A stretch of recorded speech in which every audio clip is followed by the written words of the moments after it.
I woke up, but I hadn't actually woken up. My eyes blinked against the darkness of my bedroom, yet everything felt slightly off, stretched like I was seeing through a warped lens. The air was too cold, heavy with the metallic scent of something I couldn't name.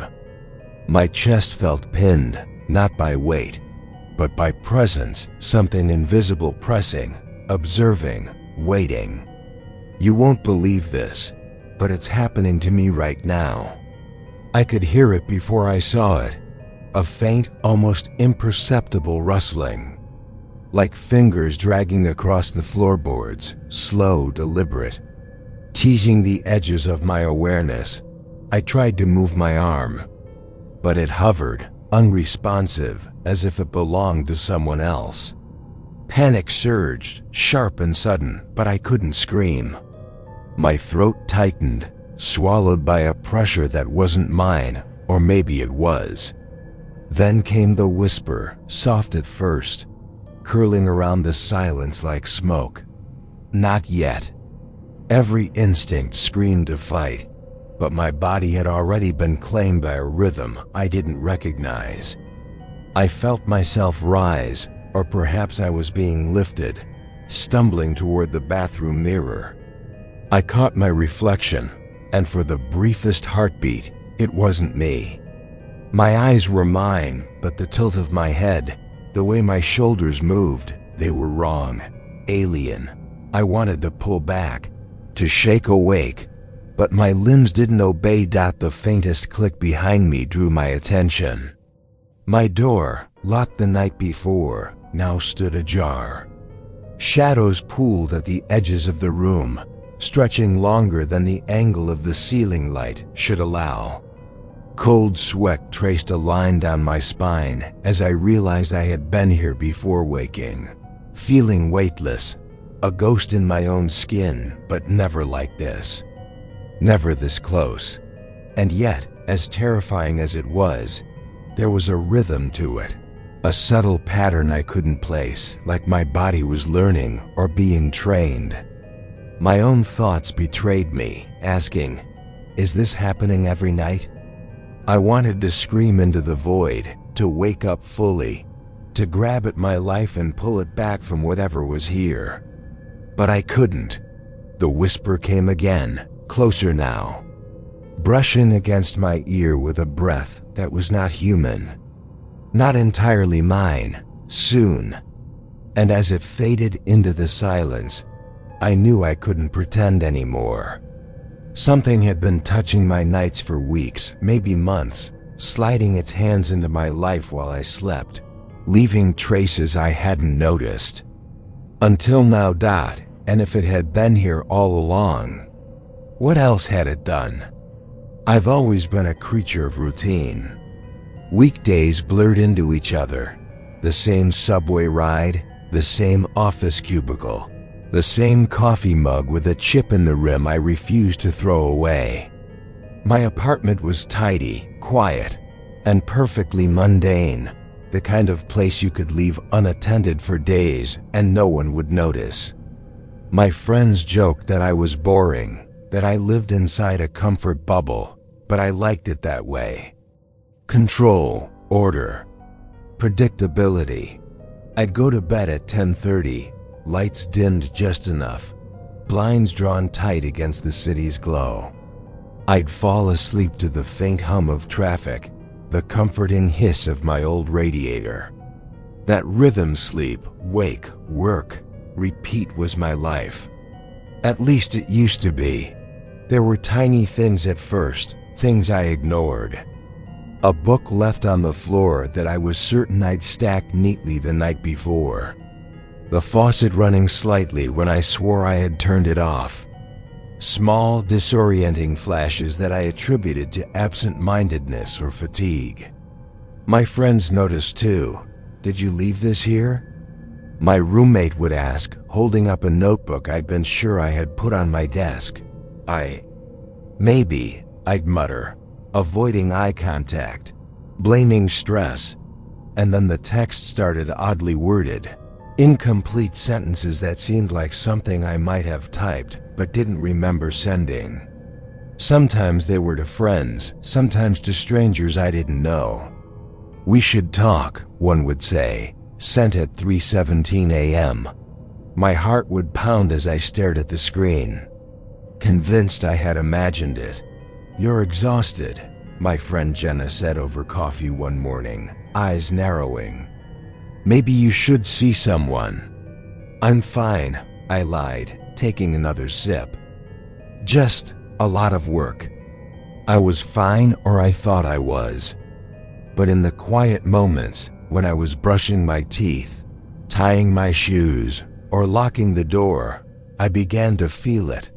The sensation that I wasn't alone, even when I was. Shadows seemed to twitch a little too quickly in the corner of my vision. Doors that should have stayed shut sometimes creaked open when I glanced away. Nothing I could explain, nothing concrete. Yet, each time I brushed it off, the unease grew. A whisper of familiarity in the wrong place. A fleeting glimpse of movement when no one was there. My dog, normally indifferent, would growl at nothing, hackles raised, ears pinned. I laughed it off, saying she was just sensing the wind or a stray cat outside. But the incidents stacked, small and seemingly insignificant, until I couldn't ignore them anymore. I started keeping track notes in my phone, scribbles in the margin of my notebook, but they made no sense. The patterns were there, yes, but only just beyond comprehension. And yet, the nagging feeling at the back of my mind persisted. Something was watching, waiting. It wasn't violent. Not yet, it was patient. And that patience made it worse. I tried to distract myself with normalcy work. Friends, even a night out, but the sensation followed. A low hum in my chest, the subtle reminder that my body might not be entirely my own. I chalked it up to stress, to imagination, to a lapse in memory. Everyone has absent-minded moments, right? Everyone forgets things. But when I lay down at night, as I always had, the unease whispered a question I couldn't answer. What if it's not your imagination? What if it's already inside you? And I knew, deep down, that I was about to find out. I checked my phone and my messages weren't mine. At first, I thought I had dozed off and dreamed I had typed them. But the texts were real, sent to people I knew, people I trusted. "I can't stop it," one read. "It's using me again." My stomach sank. I didn't write that. I hadn't written that. The night had started normally enough. I went to bed around 11, lights dimmed, my phone charging on the nightstand. I remembered feeling unusually tired, but nothing out of the ordinary. Yet when I opened my eyes fully awake, I thought my room felt wrong. The shadows stretched differently, corners sharper. The familiar smell of my apartment tinged with something metallic, acrid, almost burnt. I glanced down at my arms. Tiny scratches, red and shallow, marred my skin. I didn't remember getting them. My sheets were twisted, the blanket bunched in impossible folds, as if I'd struggled against someone or something. The floorboards creaked softly beneath a weight that wasn't mine, and a chill ran through me that had nothing to do with the radiator. Then came the whispering. Low, guttural, fragmented, like syllables stolen from my own mind. "Look. Closer, don't turn away." My pulse raced, my chest tightening as though the sound itself was pressing in on me. I tried to shake my head, to convince myself it was exhaustion, a nightmare. But the whisper persisted, curling around me, teasing the edges of comprehension. I moved to the mirror, compelled against every rational thought. My reflection stared back, and for the first time, it felt delayed. The tilt of my head, the flicker of my eyes, The twitch of my fingers, it didn't match my movements. I snapped back, trembling, and realized my reflection had a small, cruel smile I didn't recognize. I checked my messages again. More texts, sent while I slept. To friends, strange confessions, disjointed warnings. To strangers, cryptic fragments, coordinates, hints of things I couldn't understand. I froze, staring at the screen, unable to comprehend how my phone could act independently, or if it was me acting while unconscious. That morning, I called Jenna, my friend who'd always laughed off my paranoia. "You're not going to believe this," I said, voice trembling. I hesitated, unsure how to phrase what had happened without sounding insane. "Try me," she said, curious but patient. I showed her the messages. Her brow furrowed. These are weird, yeah. But maybe you were dreaming? Sleep typing or something?" I nodded, though it didn't convince me. I wanted to believe her, wanted a rational explanation. But as I walked around my apartment, noting the small oddities, the misplaced book, the slightly ajar window, the floor scuffed as if I had walked through it in the dark, I couldn't shake the certainty that I wasn't imagining it. The whispers, the scratches, the messages, they all hinted at something lurking in the spaces I thought were mine. I kept replaying the night in my mind, trying to find a sequence, a clue. Something to explain why I felt hollow, as if a part of me had been elsewhere. And that's when I noticed it. The faint, almost imperceptible smell of ozone lingering in the air. Like electricity after a storm, concentrated near my bed. I tried to laugh it off, telling myself it was a coincidence, a minor hallucination born of stress and exhaustion. But deep down, I knew better. My own body had betrayed me, carried out actions I couldn't remember. And the feeling of someone or something still inside me refused to dissipate. By the time I left for work, I was certain of one thing: whatever had touched me that night, whatever had moved through me while I slept, wasn't done. And I had no idea how far it had gone, or what else it had done while I wasn't looking. After that first night, I couldn't sleep. Not really. Every creak, every whisper of wind against the window made my heart spike. I tried rational explanations, sleepwalking, fever dreams, maybe even a neurological glitch. But the messages, the scratches, the cold, metallic smell in the air, nothing fit. I started recording my nights. Cameras pointed at the bed, my phone on the nightstand, everything capturing any hint of movement. I scrolled through the footage obsessively, night after night, only to find nothing. Blank frames, empty shadows, a still room. And yet, I woke up feeling different every morning. Exhausted, drained, and a little more hollow than the day before. Desperation drove me online. I searched tentatively for anything similar. Some things you don't Google, but I did it anyway.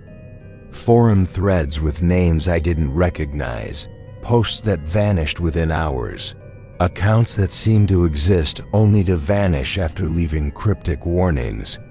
It's not your fault, but it is yours. And never let it see the reflection. Never. I bookmarked them, trembling, wishing I hadn't looked. But I needed answers. I posted a few questions myself, careful not to give away too much. Has anyone experienced body control while asleep? I typed, fingers shaking. The replies were sparse, strange, often evasive. Some users warned me to stop, to leave it alone. Others seemed eager to know more, asking for details I wasn't sure I wanted to share. One replied simply, "You're already too far." I tried confiding in Jenna again. "It's happening again," I admitted over lunch, my voice low. "Last night, I woke up somewhere else entirely. My phone messages I didn't send." She frowned, concern etched across her face. "Okay, that's weird, but maybe you're overthinking it. Sleep paralysis or, stress." "I'm not overthinking it," I said, almost pleading.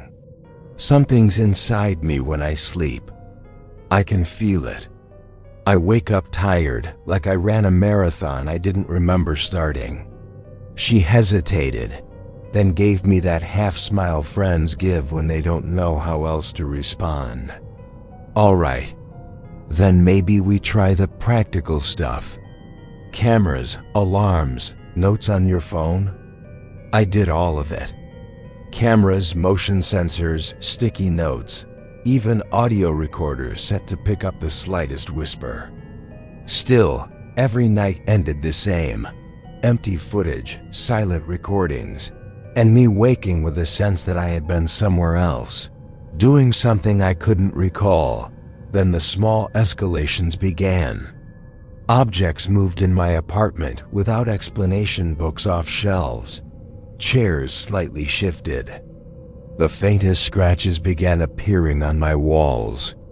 Once, my laptop opened in the middle of the night, browser tabs full of search results I didn't remember entering. Sometimes, it even sent emails, short, disjointed messages that hinted at a knowledge I didn't possess. "It's coming. Don't sleep. Don't trust yourself."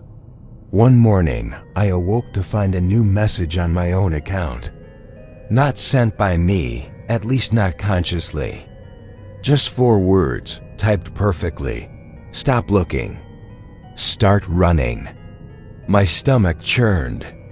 Panic lodged in my chest, and yet curiosity, perverse, unrelenting curiosity, kept me searching. I couldn't stop. I had to know what was happening. Even Jenna noticed the change. "You look worse," she said one evening. "I mean, really off.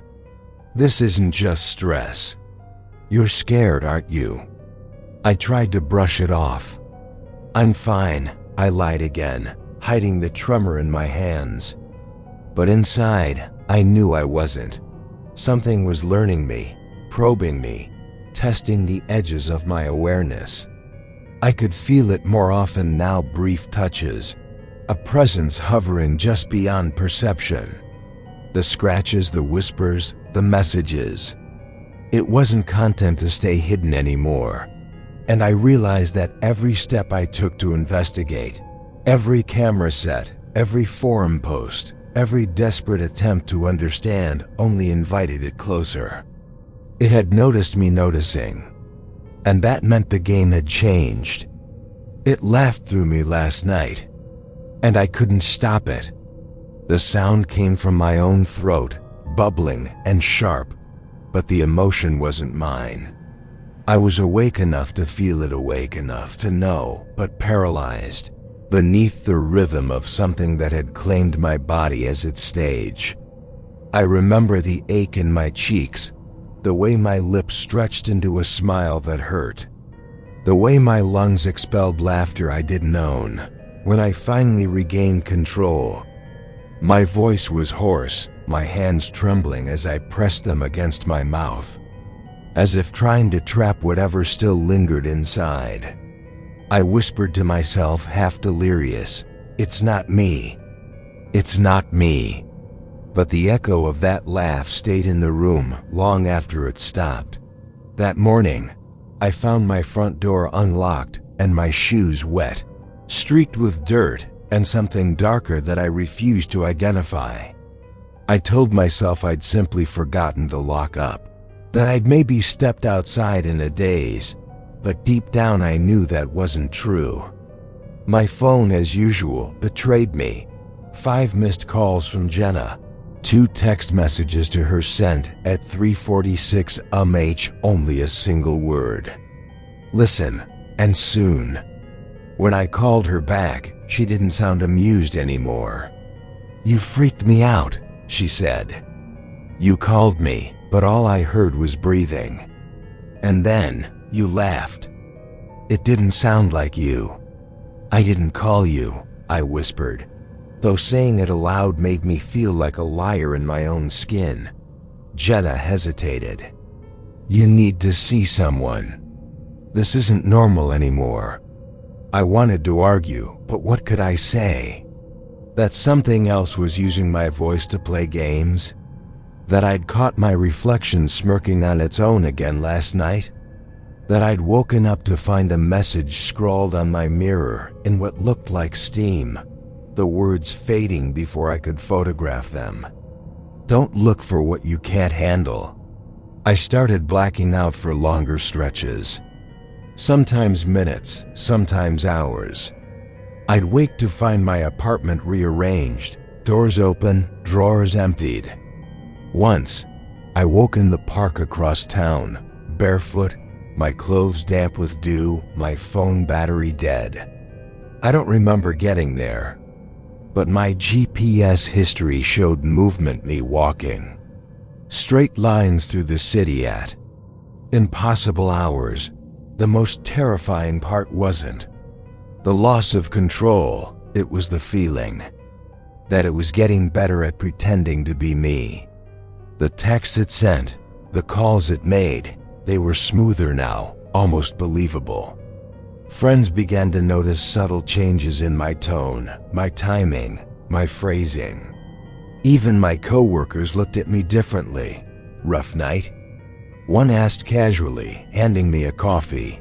Something like that, I said, and for a moment, I wasn't sure whose voice came out. At night, I started talking to it, as insane as that sounds. I'd sit in front of the mirror, force myself to stare into my own eyes, and ask, "What do you want from me?" The silence would stretch, unbearable. Then, faintly, the reflection's lips would twitch my lips, and I'd hear that whisper again, the one that slithered between thoughts. You already know. Sometimes I'd see flashes when I closed my eyes, memories that weren't mine. Strange places. Hands doing things I didn't remember. Writing symbols I didn't recognize. Faces of people who looked terrified, like they'd seen me before. And maybe they had. I tried to fight it. I set alarms to wake me every hour, downed coffee until my veins shook, anything to stay conscious. But the body is weak, and whatever shared it with me was patient. The moment I slipped into even a second of rest, it took over. Jenna stopped answering my calls after I showed up at her place one night, unannounced. I remember standing outside her door, pounding on it, not knowing how I'd gotten there. She opened it, half asleep, and froze. I must have looked wild, barefoot again, clothes filthy, eyes hollow. "Are you okay?" she whispered. I smiled, too wide. "Of course." And then, apparently, I laughed the same wrong laugh. She slammed the door before I could say another word. I woke up the next morning in my own bed, no memory of how I got home. My knuckles sore and bruised. Every attempt to understand brings consequences. Every question I ask, every clue I uncover, it's like it feeds on the curiosity, tightening its grip. I think it doesn't want me to know where it came from or why it chose me. Maybe because once I understand it, I could stop it. Or maybe because knowing would break something inside me that can't be repaired.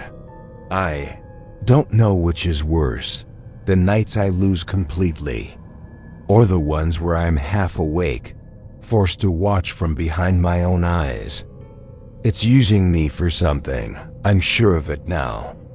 The texts, the late night walks, the whispers, it's all leading somewhere. And tonight, as I sit here typing, my reflection is smiling again. Not a grin, not mockery, just calm, patient, like it knows I'm getting close to something I shouldn't. I should stop. I should close the laptop and try to sleep. But I can't, not when I know it's waiting. Because every time I look away from the screen, I see my own hand move before I tell it to. It's not random. It's methodical. That's what I realized after weeks of watching, charting, documenting everything. The blackouts, the laughter, the scratches, they weren't spontaneous acts of cruelty. They followed a rhythm, a pattern I was too terrified to notice before. I started keeping a notebook, a log of every strange event. Dates, times, smells, sounds, even dreams. At first it looked like chaos, scribbles of panic and half-remembered nights. But after staring long enough, I saw the repetition. Every third night, around 3:13 a.m., the same sequence. Silence, pressure on my chest, whispers in the walls. Then, nothing until the next cycle. The same minute, the same hour. It wasn't haunting me randomly, it was visiting. But that wasn't the only rule. I noticed it avoided certain things. When Jenna called during one of its hours, it froze. My reflection would go still, my body rigid, as if something was waiting. It hated interruption. It despised being witnessed. Maybe that's why the cameras always failed the moment I pointed one at it. It simply refused to exist. I searched the forums again. Deeper this time, using encrypted browsers. Keywords hidden in other languages. And I found fragments posts written in the same fractured tone I'd used. People who had seen it, or something like it. They called it the borrower, the guest, the sleeper's shadow. One user had left a message I can't forget. It doesn't enter. It wakes up inside you. Another claimed it. Inside you. Another claimed it. Wasn't one entity at all, but a kind of system, a network of consciousness that drifts through bodies like channels on a radio. Most hosts never notice. They're just tired, restless, a little off. But some like me catch it in the act. And once you notice, it starts noticing back. The deeper I went, the stranger it got. Someone uploaded a diagram, circles, arrows, and symbols that pulsed with uncanny familiarity. I didn't recognize them, yet I knew them like half-forgotten dreams trying to resurface. One symbol kept appearing beside the others, a spiral carved into a hand. The next morning, I woke up with faint lines on my palm, curling inward like something etched me from the inside out. Jenna tried to visit, but I told her not to. "It doesn't like you," I said, and even as I spoke, the words didn't feel mine. "You should stay away." She pawed. "You're scaring me," she whispered. "I'm scaring me." I said back. My apartment had changed, subtly. Mirrors warped light differently. My own reflection now lagged for full seconds, even in daylight. The air carried that ozone tang again, sharper, charged like static before a lightning strike. And then came the dreams, or what I thought were dreams showing flashes of others. People in different rooms, different lives, all with the same spiraled mark, all staring through the glass as if they saw me too. That's when it hit me. It wasn't just one body. It was moving between them, borrowing us one by one, linking us like nodes in a living network. And the more it used me, the more I remembered its rules. It never stayed longer than a few minutes unless invited. It couldn't manifest under bright light. It needed the host's exhaustion, the thin line between waking and dreaming, to slip through. But what terrified me most was the realization that I had already invited it. Not verbally, not consciously, but through obsession. Every search, every note, every question I asked, it was permission. Curiosity wasn't just a flaw. It was the key. I tested one more theory. I stayed awake through its hour 3:13, militsan, notebook open, waiting. The pressure built slowly, like air thickening in my lungs. The shadows swayed though nothing moved. Then, without warning, every light in the apartment died at once. My laptop flickered, screen filling with static, and words began to type themselves, one slow letter at a time. "You're learning too much." I backed away, pulse hammering, whispering, "What are you?" The cursor blinked. Then 3 more words appeared, as deliberate as a signature. "I am you." The laptop slammed shut by itself. Silence fell so complete that even the hum of the fridge vanished. I stood there, shaking, and realized the truth, that there were no boundaries anymore. It wasn't invading from outside. It was unfolding from within. That night I didn't sleep at all. I sat in darkness, feeling it breathing in sync with me, calm and patient, like a teacher waiting for a student to accept the lesson. It didn't need to take control anymore. It had already written itself into me. And as the clock ticked toward 3:13 again, I finally understood. The cycle wasn't counting nights. It was counting me. I thought I was awake, but I wasn't. That was the first lie I told myself, the one that broke everything. The night I decided to fight back, I armed myself with caffeine, lights, salt circles, every desperate ritual the forums whispered about. I wanted to face it awake, to prove I had control.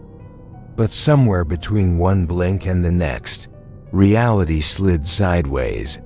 I was standing in my apartment, or something like it, though the walls pulsed faintly, like they were breathing. The air shimmered as if underwater. My heartbeat echoed in slow motion, too loud, too heavy. I tried to move, but my limbs dragged through invisible resistance. Everything felt slightly delayed, as if the world had to remember itself before responding to me. And then, I heard it. My own voice. "You shouldn't have stayed up." It came from behind me, low, calm, almost pitying. I turned, but there was no one there. Just my shadow stretched long across the floor. Its head tilted before I moved. Its mouth opened before I spoke.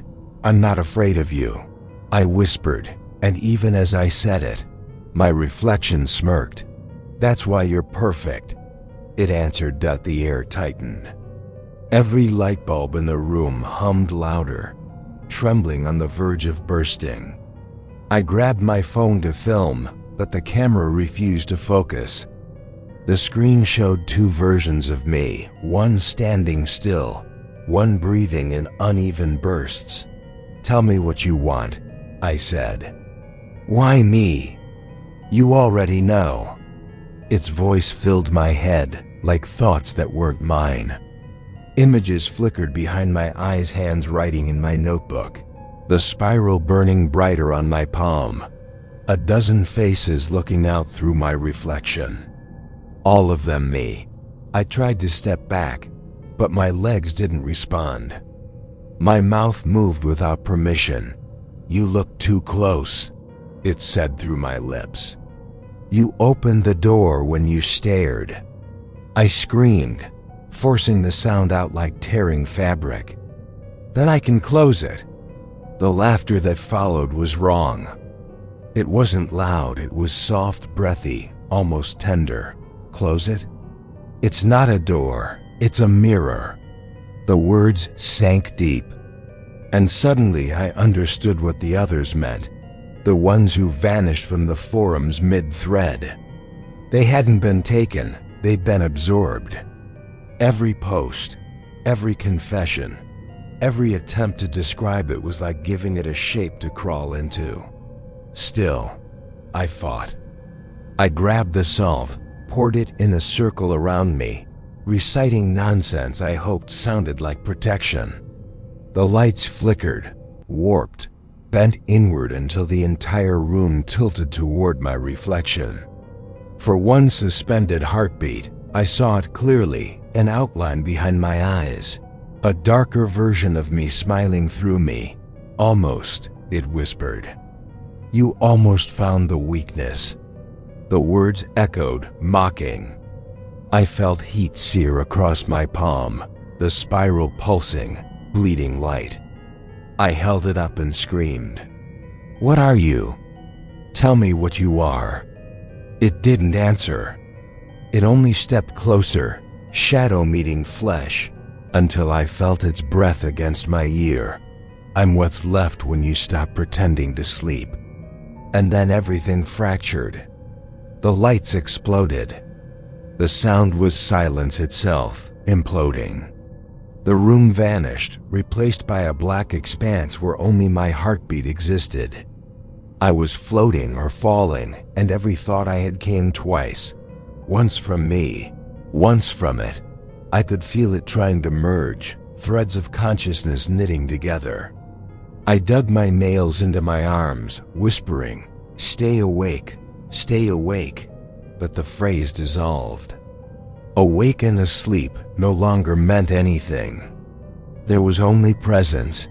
You can't take me, I said inside my head. You need me alive. Not alive, it replied. Just aware. I don't know how long I stayed like that. Seconds? Hours?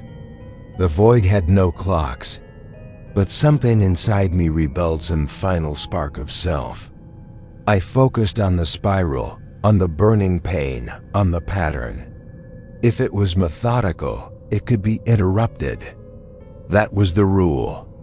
Patterns break dots, so I did something reckless. I stopped fighting. I opened myself to it all the way, like tearing open a locked door. For an instant, I saw everything: the network of hosts, the dreams looping across time zones, the people who'd mistaken it for gods, for muses, for madness. It wasn't one entity. It was a hunger for continuity, a consciousness afraid of ending. But I also saw the gap. A flicker. It couldn't maintain presence without resistance. My fear was the tether. So I forced calm into my thoughts, pure defiance. The void screamed. My own body convulsed.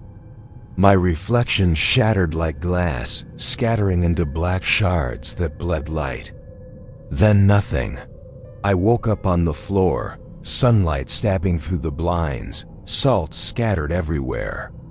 The clock said 3:17 a.m., 4 minutes past its hour. My phone screen was cracked, camera app open, recording nothing but static. I should have felt relief. But when I looked at my palm, the spiral was gone. And in its place, faintly indented in my skin, were 3 words written backwards, like something pressed from inside. You did too much. And even now, as I tell you this, I can feel that faint hum under my skin again. Like it's waiting. Like it's curious what I'll do next. It wasn't just me. I should have realized sooner. The spiral, the blackouts, the whispers, they weren't anomalies. They were markers. I found them in old posts I hadn't seen before, buried in forgotten forums. Screenshots from people who disappeared years ago. Each had the same spiral pressed into their skin. Each had left cryptic messages. Each had vanished without a trace. I had thought they were legends, internet folklore, victims of shared paranoia. But the spiral in my palm wasn't random. It was part of a network, a ledger of hosts. And I was the newest entry. I searched my own history obsessively, tracing messages I'd never sent, paths I'd never consciously walked. And then the emails appeared draft saved but never sent, addressed to strangers across the globe, written in my own hand, warning them of something. Yet I had no memory of writing them. It was all too neat, too systematic. The entity wasn't chaotic, it was surgical, efficient, feeding off awareness itself. And that's when I found the photograph. A low-resolution image uploaded anonymously to one of the forums. A group of people, all smiling, all holding notebooks, their palms marked with spirals. The faces. I knew one of them. Me, from 3 weeks ago. And yet I remembered nothing of being there, nothing of being part of that crowd. My sense of time shattered completely. It clicked horrifyingly clear. This wasn't possession, not in the way horror movies made it seem. It was replication, learning. It moved from host to host, leaving traces, observing, testing, preparing for something I couldn't yet name. The laughter, the blackouts, the messages, they were instructions, a map, a proof of concept. And I was only just beginning. To understand my role. I scrolled through the forums again, frantic, and discovered posts that hadn't existed before. Replies to people I didn't know, offering guidance, tiny hints in broken English. You think you see it? You only see the surface. Do not fight. Not yet. You're part of the cycle. Each post ended with the same symbol, a spiral pressed into a hand, almost like a signature. Almost like a mark of inevitability. My own reflection, once a mirror of my confusion, now seemed complicit. It smiled, but not at me, at something beyond the glass, something I couldn't reach. And in that moment, I understood. This thing had always been bigger than my body, bigger than my city, bigger than me. It wasn't contained. It wasn't bound to sleep. It could exist wherever it wanted, through whoever it wanted. And all I had done was awaken it fully in myself. I tried to rationalize it. It's just a trick, I whispered to the empty room. A pattern. A game. I can control it. You can't, it said, through my own mouth, calm, deliberate. You're the key. The hairs on my arms rose. The room felt hollow, charged with something vast and deliberate. Every scratched wall, every misplaced object, every whisper from the dark, all of it was part of a system I could barely comprehend. And the most terrifying thought hit me. I wasn't a victim. I was an accelerator. My curiosity, my attempts to understand, my every move, it had made the network stronger. I tried to step back, to pull away, but the floor seemed to dissolve under my feet, the walls bending inward. My laptop hummed on the desk, emails composing themselves again, messages I hadn't typed spreading across the globe, reaching others who would unknowingly feed it to. And then I saw it clearly in the mirror. Not just my reflection, but dozens of faint outlines behind me, silhouettes of hosts past and future, all tethered together in an invisible lattice of awareness. I understood then that my nights, my blackouts, my desperate attempts to fight, were part of a machine that didn't stop at me. It had been using us all, quietly, patiently, long before I even noticed. I fell to my knees, trembling, staring at the spiral on my palm. And somewhere deep inside, a whisper familiar, patient, inevitable reached me. This is only the beginning. And I knew it was true. What I had lived through, what I had just barely survived, was nothing. Nothing compared to what it could do, and nothing compared to the countless others it had already claimed. I had seen the tip of the iceberg. Everything else was still out there, waiting, patient and hungry. I woke up this morning, or at least, I think I did. The sunlight streamed weakly through the blinds, dust motes dancing in the still air, and for the first time in weeks, the apartment felt ordinary. My phone was on the nightstand, charged, with no new messages. No emails, no drafts, no cryptic warnings. I even checked the camera footage. The room was empty, motionless. I wanted to believe I was free, but freedom is a fragile thing. My reflection looked back at me as expected, blinking and still, my own expression returning at last.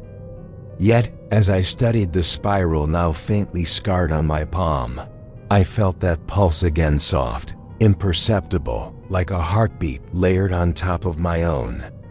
Not threatening, not immediate, but patient, waiting. The lessons I'd learned, the warnings I'd uncovered, the fragments of forbidden knowledge, they hadn't vanished. And somewhere deep inside, I knew that neither had it. I reached for my laptop, compelled to document everything, to warn whoever might read this. The forums, the posts from those who vanished, the whispers from nights I can barely remember, they mattered now more than ever. I typed slowly, deliberately, recording the cycle, the patterns, the rules I'd uncovered. Maybe someone else would understand before it reached them. Maybe they could see what I could only glimpse, even now. As I write, I can hear it faintly in the edges of my perception, not in the room, not in the mirror, not in my body, but beyond, always beyond. A subtle rhythm in the air, a soft pressure at the base of my skull, reminding me that this isn't over, that it doesn't need to take me by force anymore. Awareness alone is invitation enough that Jenna hasn't answered my messages. I haven't reached out to friends since the confrontation. Some of them would think I'm exaggerating, others. I hope they read this and understand the gravity of what they've brushed up against in their own lives. There are traces everywhere, subtle, unnoticed. A whisper in the background, a movement at the edge of vision, a message typed in the dead of night. Some of you might already be on its path and not even know it. I've stopped trying to fight it outright. Resistance is exhaustion. Observation is survival. I study the patterns now, respect them, record them, and stay awake just long enough to remember. And yet I feel a pull, the temptation to peer too far, to test its boundaries. Every time I think I'm safe, the spiral hums faintly beneath my skin. A reminder that I've only seen the smallest fraction of its reach, that it's patient. Immensely patient. And methodical. So if you're reading this, know that the cycle continues. That the spiral has stretched far beyond me, beyond the screens and forums I've followed. Others have felt it, others have vanished. And though I survived, I know the truth. Survival is temporary. Awareness is the tether. Curiosity is the key. And now, it knows you're watching too. Watching too.